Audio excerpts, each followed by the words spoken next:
రాష్ట్ర ప్రభుత్వము ఏదైతే యుద్ధం ప్రకటించిందో, ఏదైతే పేద ప్రజల ఇళ్లపైన బుల్డోజర్ ఎక్కిస్తామో, అడ్డం వచ్చిన వాళ్ళని తొక్కిస్తాము అనేదైతే ప్రభుత్వము ప్రకటించిందో, ఈ నేపథ్యంలో ఇక్కడ ఉండేటువంటి ప్రజలు అనేక రకాల భయానకమైనటువంటి పరిస్థితుల్లో ఉన్నారు.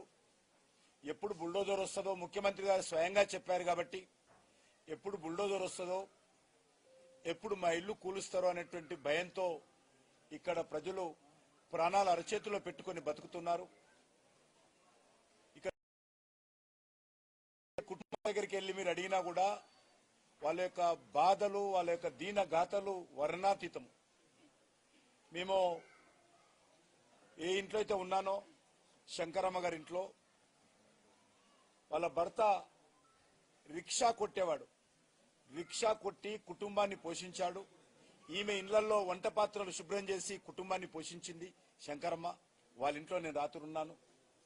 ఆమెకు 4 కొడుకులు, 4 కూడా 4 ఫ్లోర్లలో నివాసం ఉంటారు. ఈరోజు మాకు డబుల్ బెడ్రూమ్ ఇల్లు ఇస్తే మేము ఎక్కడ పోతాము? మా పిల్లలు ఇక్కడ చదువుకుంటున్నారు, మా డాక్టర్లు ఇక్కడ ఉన్నారు, మా పిల్లలు పుట్టినప్పటి నుంచి కూడా డాక్టర్లు ఇక్కడే చూస్తున్నారు. మరి ఈ పరిస్థితుల్లో మాకు మరి ఎక్కడికి పోవాలి? మేము గతంలో 30-40 సంవత్సరాల క్రితం ఇక్కడికి వచ్చాము. ఇక్కడ వచ్చిన తర్వాత పిల్లలు పుట్టారు, ఇక్కడ వచ్చిన తర్వాత పిల్లలు పెద్దగయ్యారు, పిల్లల పెళ్లిళ్ళు చేశాము. పిల్లలకు సంబంధించినటువంటి కొడుకులు, బిడ్డలు, మనమనాలు కూడా శంకరమ్మకు వచ్చారు. ఈ పరిస్థితుల్లో మేము 20 మంది ఇంట్లో ఉంటాము, ఎక్కడికి పోవాలి అని ప్రశ్న, ఆవేదన వ్యక్తం చేస్తా ఉన్నారు. ఒక శంకరమ్మే కాదు, ఇంటింటికి కూడా ఒక శంకరమ్మ కథ మనకు కనిపిస్తుంది. ఇంటింటికి కూడా ఒక శంకరమ్మ బాధ, ఆవేదన మనకు అర్థమవుతా ఉంది. అందుకే భారతీయ జనతా పార్టీ ద్వారా ఈరోజు ఇదే బస్తీలో ఈ యొక్క సమస్య, ఇల్లు కూలగొడతామని ముఖ్యమంత్రి గారు చేపట్టినప్పటి నుంచి కూడా ఒక 9 నుంచి 10 మంది గుండెపోటుతో మరణించినటువంటి సంఘటనలు ఉన్నాయి. ఆ రకంగా అన్ని బస్తీలలో కూడా అదే పరిస్థితి ఉన్నది. కాబట్టి ప్రభుత్వము ఇది ప్రజారాజ్యం అన్నారు, ప్రజల పరిపాలన అన్నారు, మార్పు అన్నారు, ఇందిరమ్మ రాజ్యం అన్నారు. నేను నేరుగా రాహుల్ గాంధీ గారిని ఒకటే ప్రశ్నిస్తున్నాను, ప్రజాపాలన అంటే ఇదా? ప్రజాపాలన అంటే ఇందిరమ్మ పాలన అంటే ఇండ్లు కూలగొట్టే పాలన? ఇందిరమ్మ రాజ్యంలో ఇండ్లు కూలగొడతారా? లేక మీరు 11 నెలలు పూర్తిగా వస్తుంది కదా, మరొక వారం 10 రోజుల్లో 1 సంవత్సరం పూర్తి చేసుకుంటారు. మరి ఒక్క బడుగు బలైన వర్గాల గృహ సముదాయానికి ఎక్కడైనా మీరు శంకుస్థాపన చేశారా? ఇళ్లు కట్టడానికి పూనుకోలేదు. పేదల ఇళ్ల కోసం ఇంతవరకు ఒక కాలనీకి శంకుస్థాపన చేయలేదు. కానీ ఈరోజు పేదల ఇల్లు కూలగొట్టేటువంటి పని మాత్రము చాలా అద్భుతంగా జరుగుతూ ఉంది. గతంలో మనం చూశాము, అనేక మంది మంత్రులు గాని, ప్రధానమంత్రులు గాని, అంతెందుకు రాజులు కూడా ఎవరైనా పేదలకు మేలు చేసి నిర్మాణాలు పూర్తి చేసి వాళ్లకు కూడు గూడు కల్పించి మంచి పేరు తెచ్చుకోవాలనుకుంటారు. కానీ ఇప్పుడు ఉన్నటువంటి ముఖ్యమంత్రి ఇల్లు కూలగొట్టి మంచి పేరు తెచ్చుకోవాలనుకుంటున్నారు. ఇంకొక మాట అంటున్నారు ముఖ్యమంత్రి గారు, కాంగ్రెస్ పార్టీ నాయకులు, మీరు మూసీకి వ్యతిరేకమా? మూసీ ప్రక్షాళన చేయొద్దా? మూసీ పునర్జీవం చేయొద్దా? నేను ప్రాక్టికల్ గా ముఖ్యమంత్రి గారికి మనవి చేస్తా ఉన్నాను, మీరు అనుకున్నటువంటి ప్రాజెక్టు పూర్తి చేయాలంటే వేలాది మంది పేదల ఇల్లు నేలమట్టం చేయాలి, వేలాది మంది పేదల నిరాశ్రయులు చేయాలి, పేదల గూడు కూల్చేయాలి, పేదలకు నిల్వ నీడ లేకుండా చేయాల్సిన పరిస్థితి వస్తుంది మీరు అనుకున్నటువంటి ప్రాజెక్టు. రెండోది, మీకు 1,50,000 కోట్లు కావాలంటుకున్నారు. రిజర్వ్ బ్యాంక్ ఇస్తుందా? అమెరికా నుంచి ఇస్తుందా? లండన్ నుంచి తెస్తారా? అది మీరు ఏ రకంగా ప్లాన్ చేసుకున్నారో మీ ఇష్టం, మాకు ఏ రకమైనటువంటి అభ్యంతరం లేదు. కానీ ఈరోజు కృష్ణా నీళ్ళు, గోదావరి నీళ్ళు రావాలి. కాబట్టి ఇవన్నీ కూడా ఇల్లు కూలగొట్టడము, అప్పు తీసుకురావడము, డిపిఆర్ తయారు చేయడము, ప్రాజెక్టు కట్టడము, కృష్ణా నీళ్లు తేవడము, గోదావరి నీళ్లు తేవడము, అంతేకాకుండా ప్రధానమైనటువంటి అంశము ఈరోజు 1 కోటి మంది ఉపయోగిస్తున్నటువంటి డ్రైనేజీ ఈ మూసీలో మీరు పంపిస్తున్నారు. దానికి ప్రత్యామ్నాయ ఏర్పాట్లు చేయకుండా మూసీలో డ్రైనేజీ నీళ్లు రాకుండా చేయాలంటే ఎన్ని వేల కోట్ల రూపాయలు ఈరోజు హైదరాబాద్ లో ఖర్చు పెట్టాలి. హైటెక్ సిటీలో తీసుకున్నా, జూబ్లీ హిల్స్ లో తీసుకున్నా, బోడబండలో తీసుకున్నా, మషూరాబాద్ లో తీసుకున్నా, సనత్ నగర్ లో తీసుకున్నా, సికింద్రాబాద్ లో తీసుకున్నా, ఎక్కడ చూసినా కూడా డ్రైనేజ్ ఓవర్ఫ్లో అవుతుంది. తాగునీటిలో డ్రైనేజ్ కలుస్తా ఉంది. అన్ని కూడా ఇక్కడికే చేరుతాయి, మూసికే వస్తాయి. దానికి ప్రత్యామ్నాయ ఏర్పాట్లు లేకుండా, డ్రైనేజీ నీళ్లు మూసీలో రావడానికి అవకాశం లేకుండా, దానికి ప్రత్యామ్నాయ ఏర్పాట్లు చేయకుండా మీసీ బ్యూటిఫికేషన్ గాని, మీసీ రీజనరేషన్ గాని రాదు. అంతేకాదు, ఈరోజు అనేక రకాల ఇండస్ట్రీస్ పట్టంచేరు నుంచి మొదలు పెడితే, కుత్బుల్లాపూర్ నుంచి మొదలు పెడితే అన్ని రకాల పారిశ్రామిక కాలుష్యం ఇక్కడ వచ్చి కలుస్తుంది. దానికి ఏం చేయబోతున్నారు? ముందు ముఖ్యమంత్రి గారు చేయాల్సిన పని కాలుష్యం రాకుండా ఆపాలి. ముఖ్యమంత్రి గారు చేయాల్సిన పని డ్రైనేజ్ నీళ్లు హైదరాబాద్ లో అపార్ట్మెంట్లలో, లేకపోతే బస్తీలలో, కమర్షియల్ కాంప్లెక్స్లలో ముఖ్యమంత్రి గారు సెక్రటరియట్ లో వాడేటువంటి నీళ్లు గాని, ముఖ్యమంత్రి గారి ఇంట్లో వదులుతున్నటువంటి నీళ్లు గాని, మంత్రుల కాలనీల్లో వదులుతున్నటువంటి నీరు గాని, డ్రైనేజ్ అంతా గాని ఇక్కడ కలుస్తుంది. మొత్తం మల్టీనేషనల్ కంపెనీలు ఏవైతున్నాయో ఆ కంపెనీలు వదులుతున్నటువంటి డ్రైనేజీ నీళ్ళన్ని కూడా ఇక్కడనే కలుస్తున్నది. మా ఇంటి నుంచి కూడా డ్రైనేజ్ ఇక్కడికే కలుస్తున్నది. కాబట్టి దాని సంగతి ఏంది? ఆ సంగతి తేల్చకుండా మూసి బాగుపడదు. కాబట్టి దానికి మీరు కార్యాచరణ ప్రణాళిక రూపొందించండి. ముందు చేయాల్సిన పనిది ముందు ఇల్లు కూలగొట్టడం కాదు. ముందు చేయాల్సిన పని మూసిలో కలుస్తున్నటువంటి కాలుష్య పదార్థాలు, కాలుష్యమైనటువంటి నీరు, డ్రైనేజీ నీళ్లు, ఇండస్ట్రియల్ పొల్యూటెడ్ వాటరు రాకుండా ఆపాల్సిందిగా నా ముఖ్యమంత్రి గారికి మొదటి సూచన. రెండవ సూచన, దీనికి కావలసినటువంటి డిపిఆర్ ఎప్పుడు పూర్తి చేస్తారు? ఎట్లా కట్టబోతున్నారు? ఇది రియల్ ఎస్టేట్ వ్యాపారమా? ఈ ఇళ్లన్నీ కూలగొట్టి వీళ్ళందరికీ నోటీసులు వచ్చినాయి. శంకరం ఇంటికి కూడా నోటీస్ వచ్చింది. ఈ ఇళ్లన్నీ కూలగొట్టి ఇక్కడ రియల్ ఎస్టేట్ వ్యాపారం చేస్తారా? కమర్షియల్ కాంప్లెక్స్ కడతారా? ఇది చెప్పాలి. మూడో కార్యక్రమం, మీ డిపిఆర్ ఎప్పుడొస్తుంది? ఎంత ఖర్చు అవుతుంది? ఈ ఖర్చు ఎక్కడి నుంచి తీసుకొస్తారు? అప్పు ఎవరిస్తారు? ఇది ప్రజల హక్కు. చెప్పాల్సినటువంటి బాధ్యత ఈ ప్రభుత్వం పైన ఉన్నది. అది చెప్పకుండా, డ్రైనేజ్ నీళ్లు ఆపకుండా, ఇండస్ట్రియల్ పొల్యూటెడ్ వాటర్ రాకుండా చర్యలు తీసుకోకుండా పేదల ఇల్లు కూలగొడతామని మొదటి నుంచి మాట్లాడుతున్నారు. అది కాదు చేయాల్సింది. అంతేకాదు, ఇక్కడికి ఈ నది నుంచి మీరు కృష్ణానది చేయబోతున్నారా? ఈ నది నుంచి మీరు గోదావరి నీళ్లు తీసుకుపోతున్నారా? చెప్పాల్సినటువంటి బాధ్యత ఉన్నది. ఏ నీళ్లు తేబోతున్నారు? మీరు నల్గొండ జిల్లా రైతులకు తాగునీరు, సాగునీరు అందించాలి. నేనేదో 20 ఏళ్ల తర్వాత అందిస్తా, 30 ఏళ్ల తర్వాత అందిస్తా, 5 ఏళ్ల తర్వాత దిగిపోతా, మళ్ళీ ఒక 10 ఏళ్ల తర్వాత వస్తా, లేకపోతే మా పార్టీ ఇంకో ఆయన వస్తాడు అప్పుడు అందిస్తామంటే కాదు. ఈ 5 సంవత్సరాల లోపలనే నల్గొండకు తాగునీరు, సాగునీరు అందించాల్సిందిగా నేను డిమాండ్ చేస్తా ఉన్నాను. అందించాలంటే ఉన్నటువంటి వనరుల మేరకు, ఉన్నటువంటి అవకాశాల మేరకు వేగవంతంగా ప్రాజెక్టు పూర్తి చేసి నల్గొండ ప్రజలను ఆదుకోవాలి. ఇక్కడ ఉన్నటువంటి పేద ప్రజల ఇల్లు కూల్చకుండా చూడాలి. ఈ రెండు దృష్టిలో పెట్టుకొని చేయకపోతే ఈ ప్రాజెక్టు పూర్తి కాదు. ఎందుకంటే 1 సంవత్సరం పూర్తి అయిపోయింది. రేవంత్ రెడ్డి గారి సమయము 5 ఏళ్లు ఇస్తే 1 సంవత్సరం పూర్తి అయిపోయింది. డిపిఆర్ రావడానికి 2 ఏళ్లు పడుతుంది. ఆయన ఇచ్చినటువంటి జీవో ప్రకారం 3 ఏళ్లు పోతుంది. ఆయన మిగిలింది 2 ఏళ్లు. ఆ 2 ఏళ్లలో 1 సంవత్సరం ముందే ఎలక్షన్స్ వస్తాయి. ఎందుకంటే ఎలక్షన్ వాతావరణం ప్రారంభమవుతుంది. సంవత్సరం ముందు నుంచే ఎలక్షన్ సంబంధించినటువంటి మూడు వచ్చేస్తుంది. ప్రజలందరూ కూడా దాంట్లో ఉంటారు. ఆ మధ్యలో మిగిలింది 1 సంవత్సరం. ఈ సంవత్సరం లోపల కృష్ణా నీళ్ళు ఎట్లొస్తాయి? ఇడికి ఈ యొక్క మూసి ఇంటి పక్కకు గోదావరి నీళ్ళు ఇక్కడ నుంచి గలగల ఏ రకంగా పాదాడుతుంది? ఇది ముఖ్యమంత్రి గారు చెప్పాలి. చెప్తున్నాడు, అద్భుతంగా గోదావరి నీళ్లు ఇక్కడ నుంచి తీసుకొస్తాం. ఇక్కడ దోమలు ఉన్నాయని, ఇక్కడ దుర్గంధం ఉందని, ఇక్కడ అణు విస్ఫోటం ఉందని ముఖ్యమంత్రి గారు చెప్పారు. నేను పత్రికా విలేకరులను అడుగుతా ఉన్నాను, మీరు మొదటిసారి ఇంటికాడికి వచ్చి ఉంటారు, మొదటిసారి మీరు గల్లీ కాడికి వచ్చి ఉంటారు. ఎక్కడైనా దుర్గంధం వస్తుందా ఎవరైనా మీరు ఒట్టేసి చెప్పాల్సిందే కోరుతాను. నేను ఒట్టేసి చెప్తున్నాను, రాత్రి నుంచి ఉన్నాను, ఒక్క దుర్గంధపు వాసన కూడా మాకు రాలేదు. ఎందుకంటే మేము ప్రజల మధ్యలో తిరుగుతాం, ప్రజల కష్ట సుఖాల్లో ఉన్నాం. ఈ బస్తీకి నేను 25 సంవత్సరాల నుంచి వస్తున్నాను. ఈ బస్తీకి 15 ఏళ్లు ఎమ్మెల్యేగా సేవలు చేశాను, 6 ఏళ్లుగా ఎంపీగా ఉన్నాను. ఈ ఇంటికి అనేక సార్లు వచ్చాను, ఈ ఇంటికి అనేక సార్లు వచ్చాను. అక్క, అమ్మ, చెల్లి అని పలకరిస్తాను, అన్నయ్య, తమ్ముడు, పెద్దవ్వ అని పలకరిస్తాను. ఏ ఒక్కరోజు కూడా ఎవ్వరు కూడా మాకు ఇక్కడ దుర్గంధం ఉంది బిడ్డ, మా ఇల్లు కాల్ చేసి మాకు అక్కడెక్కడో బంజారా హిల్స్ లో ముఖ్యమంత్రి ఇంటి పక్కన ఇల్లు కావాలని ఎవరు అడగల, సెక్రటరీ పక్కన ఇల్లు అడగల, ఎవ్వరు కూడా మాకు మా ఇల్లు కూలగొట్టమని చెప్పలే. కానీ ఈరోజు ముఖ్యమంత్రి గారికి ఎవరిచ్చిన సలహానో, ఏ రాత్రి వచ్చిన కళనో నాకైతే తెలియదు.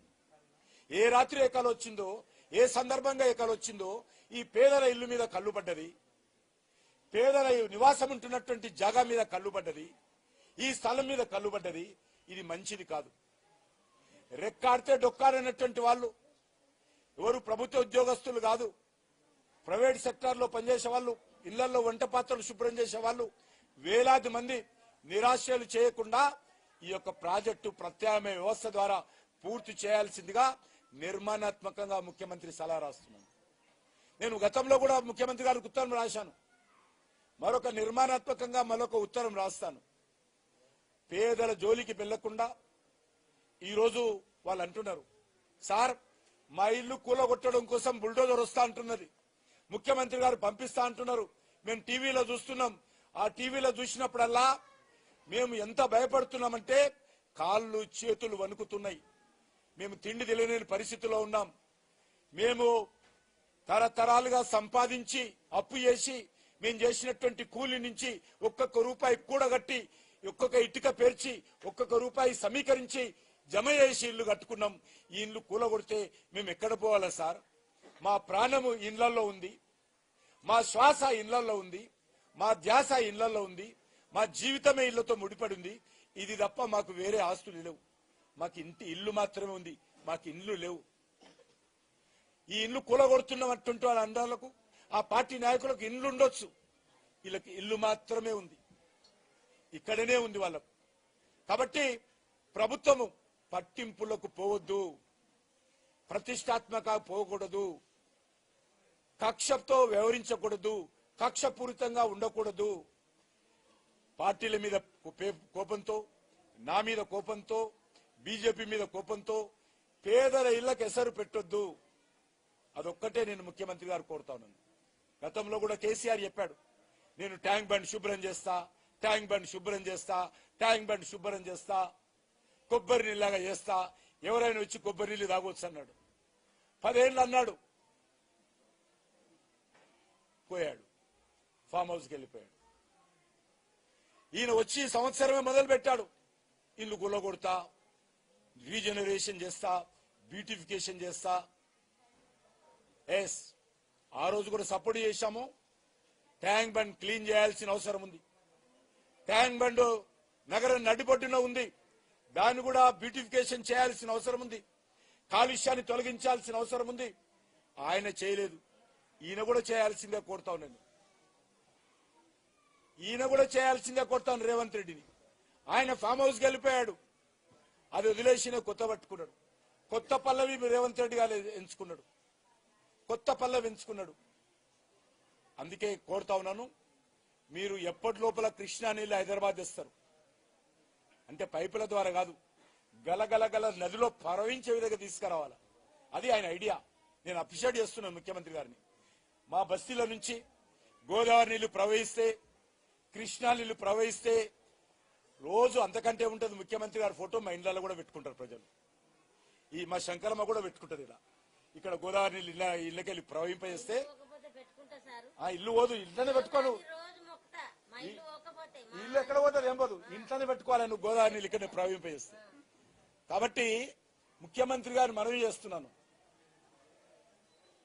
ఈరోజు మీరు అనేక రకాల హామీలు ఇచ్చారు, 6 గ్యారెంటీలు ఇచ్చారు. అమలు జరిగిందని మహారాష్ట్రకి వెళ్ళి అబద్ధం ప్రచారం చేస్తున్నారు. పెద్ద పెద్ద ప్రకటనలు ఇస్తున్నారు మహారాష్ట్రకి వెళ్ళి కాంగ్రెస్ పార్టీ తరఫున. తెలంగాణ అద్భుతంగా మారిపోయింది, 6 గ్యారెంటీలు అమలు జరుగుతా ఉన్నాయి. మహిళలకు 2400 నెలలకు ఇస్తున్నాము, స్కూటీలు ఇస్తున్నాము, మహిళలు పెళ్లి చేసుకుంటే తులం బంగారం ఇస్తున్నాము, అదేవిధంగా 1,16,000 రూపాయలు ఇస్తున్నాము, రైతు నేస్తం ఇస్తున్నాము, కౌలు రైతులకు ఇస్తున్నాము, రైతు కూలీలకు ఇస్తున్నాము, నిరుద్యోగ భృతి ఇస్తున్నాము, 6 గ్యారెంటీలు అమలు చేస్తున్నాము అని మహారాష్ట్రలో ముఖ్యమంత్రి గారు, తెలంగాణ ప్రజలందరూ కూడా సంతోషంగా ఉన్నారట. ఇచ్చినటువంటి హామీలు అన్ని అమలు చేస్తున్నారట. మహారాష్ట్రలో రాహుల్ గాంధీ, రేవంత్ రెడ్డి ప్రచారం చేస్తున్నారు. చేయండి, ప్రజలకు అర్థమైంది. కానీ ఇక్కడ ఆ యొక్క గ్యారంటీల పక్కన 420 420 సబ్ గ్యారంటీస్ పక్కన ఈ యొక్క మూసి సుందరీకరణ చేర్చకూడదు. ఈ సుందరీకరణ జరగాలని కోరుతున్నాను. ఇల్లు కూలగొట్టకుండా సుందరీకరణ చేయండి. ఇల్లు కూల్చకుండా నల్గొండకు సాగునీరు, తాగునీరు అందించండి. మీరు చూడండి ఎంత పెద్ద స్థలం ఉంటుందో, మూసి ఎంత విడుతుంటుందో. ఈయన ఎంత నీళ్లు తెస్తాడో అన్ని నీళ్లు పోవడానికి అద్భుతమైనటువంటి స్థలం ఉంది. ఇంకొకటి మనవి చేస్తున్నాను, నిజాం ఈ మూసి పారివాహక ప్రాంతం సంబంధించినటువంటి ప్రాంతంలో నిజాం కూడా 100 సంవత్సరాల క్రితము ఇక్కడ రిటైనింగ్ వాల్ కట్టాడు. మీరు ఇప్పుడు కూడా బస్ డిపో దగ్గరికి వెళ్ళినా, లేకపోతే చాదర్ఘట్ బ్రిడ్జ్ దగ్గరికి వెళ్ళినా, లేకపోతే నాయపూల్ దగ్గరికి వెళ్ళినా, ఉస్మానియా హాస్పిటల్ దగ్గర చూసినా, హైకోర్టు ముందు చూసినా, ఇప్పటి కూడా రిటైనింగ్ వాల్ ఉంది. అప్పుడు కూడా నిజాం కట్టాడు. నేను ఇప్పుడు కూడా మనవి చేస్తా ఉన్నాను, నిజాం ఏ రకంగానైతే రిటైనింగ్ వాల్ కట్టి ఇక్కడ మూసి అద్భుతంగా ఆయన ఉన్నప్పుడు ప్రవహింప జరిగిందో, ఇప్పుడు కూడా అదే విధంగా చేయాల్సిందే కోరుతున్నాను. ఇండ్లు కూలగొట్టడం సమస్య పరిష్కారం కాదు, ఇండ్లు కూల్చడం ఏకైక మార్గం కాదు. రిటైనింగ్ వాల్ కట్టి పేదల ఇల్లు కూల్చకుండా ఉండడమే ఈరోజు ప్రభుత్వం ముందు ఉన్నటువంటి చాలా సులభమైనటువంటి, ఆచరణ యోగ్యమైనటువంటి పని జరిగేటువంటి, వేగవంతంగా నల్గొండ జిల్లా ప్రజలకు సాగునీరు, తాగునీరు అందించేటువంటి ప్రాజెక్టు. మేమేదో 20 ఏళ్ల తర్వాత ఇస్తామంటే నల్గొండ ప్రజలు సిద్ధంగా లేరు. వేగవంతంగా ఇవ్వండి. నేను కోరుకుంటున్నా, మీరు మళ్ళీ ముఖ్యమంత్రి కాలేరు, ఈ ఒక్క టర్మే ఉంటారు. ఇది కూడా మీ పార్టీ వాళ్ళు సహకరిస్తే.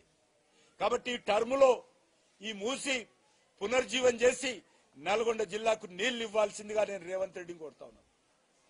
వేగవంతంగా చేయాలి. ఇల్లు కూలగొట్టి 1,50,000 తెచ్చి ఏదో చేస్తా అంటే ఇప్పుడు జరిగేటువంటి పరిస్థితి లేదు. అంతేకాకుండా ముఖ్యమంత్రి గారు ఎవరి మీద అనాలి? దేశ వ్యతిరేక శక్తుల మీద, సంఘ వ్యతిరేక శక్తుల మీద ఈరోజు బుల్డోజర్ ఎక్కియాలి. శంకరమ్మ మీద కాదు, శంకరమ్మ ఇంటి మీద కాదు ఎక్కించాల్సింది బుల్డోజర్. అడ్డం వస్తే ఎక్కిస్తా అంటే శంకరమ్మ మీద ఎక్కియాలి రేవంత్ రెడ్డి గారు, ఈ తల్లి మీద ఎక్కియాలి. ఇదేనా మీకు ఓటేసి గెలిపించినందుకు? ఈ శంకరమ్మ తల్లి మీద బుల్డోజర్ ఎక్కిస్తావా? ఈ శంకరమ్మ తల్లి ఇల్లు కూల్చేస్తావా? ఇందుకే ఓటేస్తామా? ఇందిరమ్మ రాజ్యం అంటే శంకరమ్మ ఇల్లు కూల్చడమా? ప్రజారాజ్యం అంటే శంకరమ్మ ఇల్లు కూల్చడమా? మార్పు అంటే శంకరమ్మ ఇల్లు కూల్చడమా? ఇందిరమ్మ రాజ్యం అంటే శంకరమ్మ ఇల్లు కూల్చడమా? ఈరోజు ముఖ్యమంత్రి గారు చెప్పాలి. కాబట్టి నేను ముఖ్యమంత్రి గారు మనవి చేస్తా ఉన్నాను, పేద ప్రజల తరఫున మనవి చేస్తా ఉన్నాను. మేము భారతీయ జనతా పార్టీ తరఫున డిమాండ్ చేస్తాము, కానీ పేద ప్రజల తరఫున మనవి చేస్తా ఉన్నాను. ఇల్లు కూల్చకుండా కార్యాచరణ చేయండి. మీరు ఎప్పుడు కడతారో తెలియదు, పైసలు ఎప్పుడు వస్తాయో తెలియదు, ఎప్పుడు నీళ్లు వస్తాయో తెలియదు, కానీ ఇల్లు ఇప్పటికే కూల్స్తానని మార్కింగ్ చేసిపోతున్నారు అధికారులు వచ్చి. కాబట్టి నేను మా పార్టీ తరఫున, మా పార్టీ నాయకులందరూ, గౌరవ పార్లమెంట్ సభ్యులు కానీ, గౌరవ శాసనసభ్యులు కానీ, గౌరవ మాజీ మంత్రివర్యులు కానీ, మా పార్టీ రాష్ట్ర పదాధికారులు కానీ, అందరు కానీ సుమారు 20 బస్తీలలో రాత్రి ప్రజలతో ఉండి వాళ్ళకు ధైర్యం చెప్పేటువంటి ప్రయత్నం చేశాం. మీరెవరు కూడా టెన్షన్ ఉండకూడదు, మీరెవరు కూడా ప్రాణం మీదకి తెచ్చుకోకూడదు భయపడి, మీ కుటుంబాలు బాగుండాలి, మీకు అండగా మేము ఉంటామని. ఇంకొక విషయం అంటున్నాడు, ప్రజలను మేము రెచ్చగొడుతున్నామని. మేమెవరము రెచ్చగొట్టడం లేదు. ఎవరైనా మా శంకరమ్మ పోతామన్నా, ఇంకో తల్లి పోతాన్నా మాకే రకమైనటువంటి అభ్యంతరం లేదు. వాళ్ళు పోతామంటే అడ్డుకునే శక్తి మాకెవరుకున్నది? ఎవరు మేము అడ్డుకోవడానికి?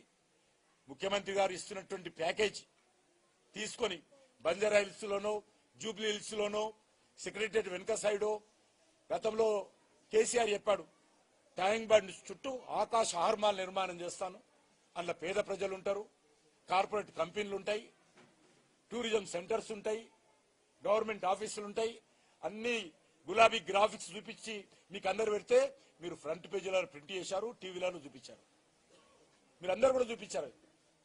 ఎక్కడ పోయినా తెలియదు. 10 సంవత్సరాలు ఉన్నాడు. కనీసము ఆకాశ హార్మాలు పక్కన పెట్టు, పేద ప్రజల ఇళ్లు పక్కన పెట్టు, కార్పొరేట్ కంపెనీలు పక్కన పెట్టు, గవర్నమెంట్ ఆఫీసులు పక్కన పెట్టు. ఆ యొక్క ట్యాంక్ బండ్ కూడా ఆయన ప్రక్షాళన చేయలేకపోయాడు. ట్యాంక్ బండ్ లో కొబ్బరి నీళ్లు వస్తామన్నాడు, ఒక్క కొబ్బరి టెంక కూడా పగలగొట్టి అలా నీళ్ళు, ఒక్కొక్క టెంక కూడా, ఒక గ్లాసు కొబ్బరి నీళ్లు కూడా పోయలే ఆయన పోయాడు. కాబట్టి మీరు ఆ రకంగా నిర్మాణం చేసి ఇల్లు ఇస్తాము అంటే మాకు ఇవన్నది మాట రాత్రి ఎక్కడ పోయిందమ్మా? ఇంకో ఈయన ఒక్క ఇల్లు కూడా కట్టలేదు, ఒక్క భూమి కూడా భూమి పూజ చేయలేదు. ఆయన ఎక్కడి నుంచి ఇల్లు ఇస్తాడన్నది. నేను ఒకటే మనవి చేస్తా ఉన్నాను, మీరు ప్రజలను నల్గొండ కాదు పాదయాత్ర చేయాల్సింది. ముఖ్యమంత్రి గారు ఈ బస్తీలలో పాదయాత్ర చేయాలి. ఆయనకు భయం పడితే వీళ్ళతో ఏమన్నా ఎదురు తిరుగుతారని ఏమన్నా ఆవేదన చెందితే నేను కూడా బస్తీలో పాదయాత్ర చేసేటప్పుడు నేను కూడా ఎంబడి ఉంటాను. ఏ రకమైనటువంటి భయం అవసరం లేదు. నన్ను రోజు విమర్శిస్తున్నారు కాంగ్రెస్ పార్టీ నాయకులు, తిట్టండి. పేద ప్రజల కోసం మీరు ఎన్ని అబద్ధాలతో తిట్లు తిట్టినా భరించడానికి సిద్ధంగా ఉన్నా. నేను నిన్న చాలా అన్పార్లమెంటరీ లాంగ్వేజ్ తో కాంగ్రెస్ పార్టీ నాయకులు నన్ను విమర్శించారు. ఏమీ పర్వాలేదు ముఖ్యమంత్రి గారు, మీరు ఎంతమందితో నేను తిట్లు పియండి, భరించడానికి సిద్ధంగా ఉన్నాము. ఎందుకంటే మా లక్ష్యము పేద ప్రజలకు అండగా ఉండాలని, మిమ్మల్ని విమర్శించాలని కాదు.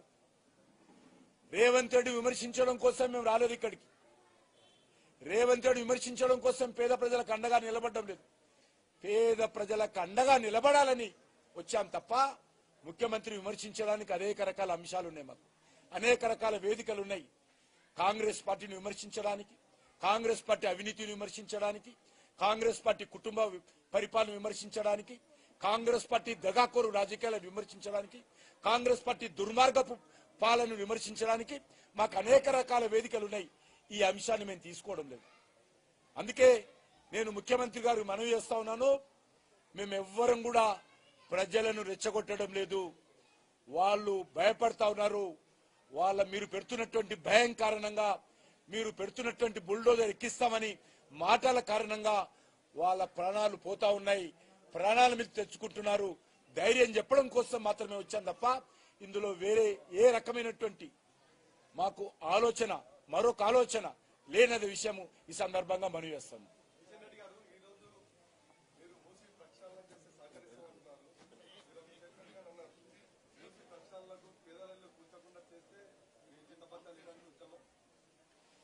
నేను ఏమ్మా శంకరమ్మ, మన ముఖ్యమంత్రి గారు ఈ యొక్క ప్రక్షాళన చేస్తున్నప్పుడు మనమందరం కూడా మనం ఇళ్లలో పనిచేస్తాం కదా, ఒక వారం రోజులు మనకు వచ్చేటువంటి జీతం ముఖ్యమంత్రికి ఇద్దాం కదా. ఇస్తాం సార్.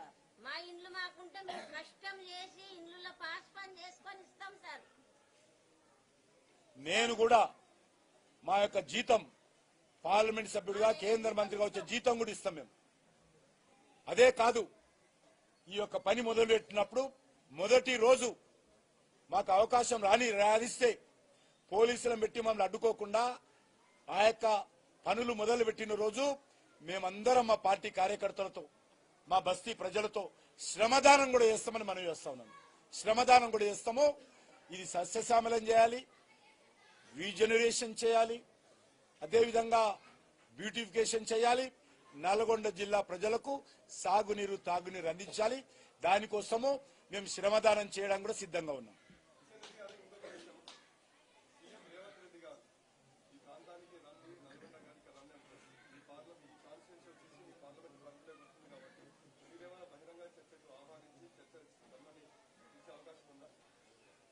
ఇక్కడ నేను రావాల్సిన అవసరం లేదు. ముఖ్యమంత్రి గారే స్వయంగా వచ్చి ఈ పేద ప్రజలతో మాట్లాడండి. ముఖ్యమంత్రి గారు రావాలంటే ఎంబడుగు రావడానికి కూడా సిద్ధంగా ఉన్నాను నేను. ఎక్కడ కూడా ఏ రకమైనటువంటి ఇబ్బంది ఉండదు, ప్రొటెస్ట్ ఉండదు. వాళ్ళని ఒప్పియండి. వాళ్ళు ఒప్పించి వాళ్ళు పోతామంటే భారతీయ జనతా పార్టీ కానీ నాకు కానీ అభ్యంతరం లేదు. ఎందుకంటే ఆయన హైటెక్ స్టీల్ ఇల్లు కట్టిస్తాడా, జూబ్లీహిల్స్ లో ఇల్లు కట్టిస్తాడా, బంజారాహిల్స్ లో ఇల్లు కట్టిస్తాడా, సెక్రటరియట్ పక్కన ఇల్లు కలిస్తాడా, కేసీఆర్ అన్నట్టు ట్యాంక్ బండ్ పక్కన ఆకాశ ఆర్మాలు నిర్మాణం చేసి అక్కడ ఇల్లు ఇస్తాడా, వాళ్ళ ఇష్టం. మాకు ఏ రకమైనటువంటి ఇబ్బంది లేదు. పోవడానికి వాళ్ళు సిద్ధంగా ఉంటే అడ్డుకొని తెలిసినటువంటి అవసరం మాకు లేదు. మేము అడ్డుకుంటే వారు ఆగరు కూడా. మా ఇండ్లు మాకు కావాలి. మా ఇండ్ల జోలికి వస్తే మేము ఊకుండేది లేదు సార్. ఎంతకైనా తెగిడుస్తాము, రాళ్లతోటి కట్టెలతోటి కొట్టి చంపుతాం సార్. మా ఇండ్లే మాకు పానం. అది తప్ప మాకేం లేదు సార్. లేదు, అట్లా మనం రెచ్చగొట్టద్దు. మనం శాంతియుతంగా ఉండాలి. డాక్టర్ బాబాసాహెబ్ అంబేద్కర్ రాజ్యాంగ స్ఫూర్తితో, మహాత్మా గాంధీ మనకు ఇచ్చినటువంటి స్ఫూర్తితో మరి ప్రశాంతమైనటువంటి వాతావరణంలో, శాంతియుతమైనటువంటి అహింసాయుతమైనటువంటి పద్ధతిలో మన యొక్క ఉద్యమాలు చేద్దాం. మీకు అండగా మేముంటాము. ఎవరు కూడా వైలెన్స్ పడొద్దు. ముఖ్యమంత్రి గారిని వ్యక్తిగతంగా తిట్టాల్సిన అవసరం లేదు. అక్కడక్కడ ముఖ్యమంత్రి గారిని వ్యక్తిగతంగా తిడతా ఉన్నారు. ఆ రకంగా తిట్టినంత మాత్రాన సమస్య పరిష్కారం కాదు. ఆ యొక్క ఆలోచన కూడా మంచిది కాదు. మన నిరసనను వ్యక్తం చేద్దాం. మన ఇండ్లు మనం రక్షించుకుందాం. పేద ప్రజలను కాపాడదాం అనేది నా బాధ. కాబట్టి ఎవరు కూడా ముఖ్యమంత్రి గారిని వ్యక్తిగతంగా తిట్టాలకూడదని కూడా కోరుతా ఉన్నాను.